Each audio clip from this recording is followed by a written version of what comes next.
Your call has been answered by a via IP office. Raymond Tamba is not available. To leave a message, wait for the tone. When finished recording, press pound for more options. Otherwise, for assistance, press 0 now. Record at the tone. Mr. Tumba, I am kind of furious with your client, Ben Affelck. I really am. Because apparently they're trying to shut me out of Twitter. And every single time it has to do with something I've said with him or Shonda Rhimes online. I was molested by Jeremy. Just so you know, I'm recording this call. I was molested by Jeremy Gilbreathe. He stuck his finger up inside my vagina when I didn't want him. I am not gay. I'm also the kind of girl that doesn't give people blowjobs to get vouchers. I'm sorry to be this offensive with you, but this is the way the industry has been treating me for over a decade. Jeremy Gilbreathe is the kind of guy that likes porn. He's the kind of guy that works on sets like sex acts in the ER. And I read your Twitter account and said you believe in God. Well, I'm sorry, but from my perspective, people who believe in God in Los Angeles who work in the industry are a bit hypocritical if they're going to cheat on their girlfriend and watch porn on Wednesday and go to church on Sunday. And I'm an atheist. I'm a secular Buddhist. I'm normally a very kind, nice person. But after being ostracized, after being slandered, after being abused, I am full of rage. And yes, I went to law school. I went to Catholic law school. It was the worst mistake of my life. I walked away from the legal profession in 2002. I almost failed out of law school because of a car accident. I have a theater degree and a master's in performing arts management. I am not going to be practicing law. I am not going to be working in the legal profession. And they've basically taken away everything that I worked for a guy who likes to snort cocaine up his nose.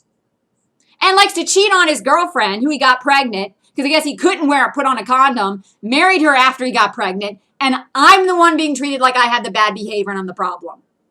This is what's called the Me Too movement. This is what's called sexism. I actually met your client, Ben Affelck. He gave me a hug in 2018. He pretended like he was still with his girlfriend. I thought he was single. And then after her, he ended up dating Shauna Sexton. My mother's a Sexton. So he actually kind of, I think, dated a distant cousin of mine. Playmate bunny. Don't know her, don't care, wouldn't act like her. I wouldn't get him drunk and take advantage of him, which I kind of suspect might have what happened. I don't know. I wasn't there. She seems to be, apparently she said that she was scared of him.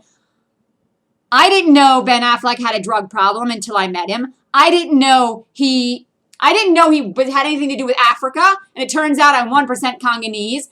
I didn't know anything. Someone was creating Instagram accounts, trying to pretend to be him and stalking me online, trying to tell me how old he was.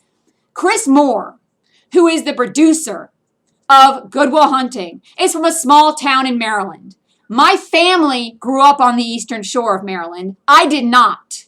I'm a Maryland Distinguished Scholar from Lutherville, Maryland. I do not have the same politics as the rest of my family. I do not have to practice the same religion as the rest of my family. I boycotted my family starting at the age of 18. I went and got a master's and a law degree in D.C., and I came out here and worked for 5 years in Los Angeles. I am sick and tired of this stalking BS. I am sick and tired of the bullshit of the fact that because of a small number of actors who apparently want to convince everyone that my life revolves around them, I'm here because of them, I'm not allowed to have a career.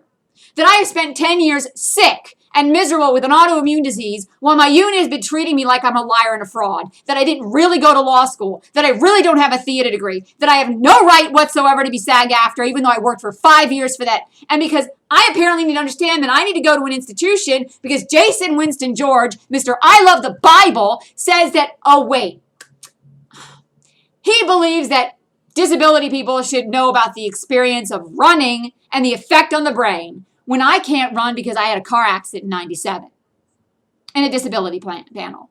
I don't believe in his God anymore. I don't go to his church, and I'm not going to. Either Ben Affleck's or Jason Winston George. There are no pictures of me in nudity because I never did that. I never did porn. That does not mean I'm not an actor.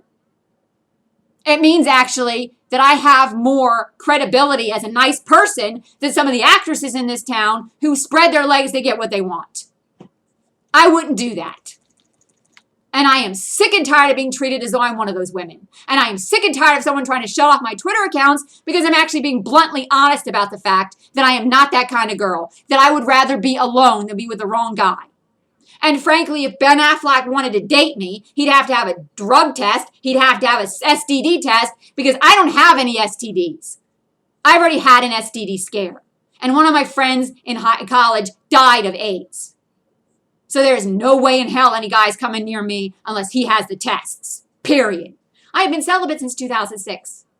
I have been sick since 2006 because I got cancer and then an autoimmune disease. And then everyone has been making fun of me and bullying me because of that disease instead of allowing me to have a peaceful, loving life here and make friends. And they're trying to take away all my Twitter friends because heaven forbid actors like me. And heaven forbid I can connect up with production companies and people in the industry who might hire me in the horror field because I'm a thriller horror actress.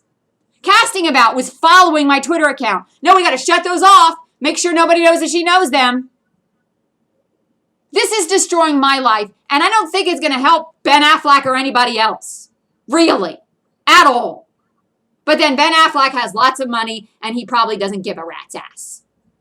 He doesn't care if I end up on the street. He doesn't care if I end up taking my life because you take away the only hope that I have, thinking that I want to fuck him. I would never fuck anyone. And I do not want to go to Texas. I hate the state. I do not like Will Wallace. And above all else, I do not want anyone gaslighting me anymore or trying to manipulate my life because Los Angeles is my home. The only way I'd leave here if I got an acting gig in Canada or England because there's no way I'm working anywhere else in this fucking country if I have to deal with people who want to treat me like I'm not an actor and a regular fan when I don't even read the tabloids. I hate the whole tabloids crap. I hate it. And I'm sorry to be this full of anger and rage, but this needs to stop because everything I learned in the Constitutional Law School is BS. Apparently, I don't have the right to pursue an acting career. I don't. I'm required to go be a lawyer and do billable hours even though I quit the legal profession in 2002, and I'm required to date a lawyer because my vagina is owned by the legal profession. I will not do admin. I will not be useful to other people so I can collect a paycheck, and I really don't give a rat's ass about health benefits. I had scripts. Artistic Hope was going to be my business. And I don't have people who want to read my writing. Then I have no business. And cutting me off on Twitter means I cut off from my business. You're taking away my hope. Who's ever cutting my Twitter account off is taking away my hope. And I'm going to put on my websites everything, including Artistic Hope, about why I feel like ending my life. So fuck you all.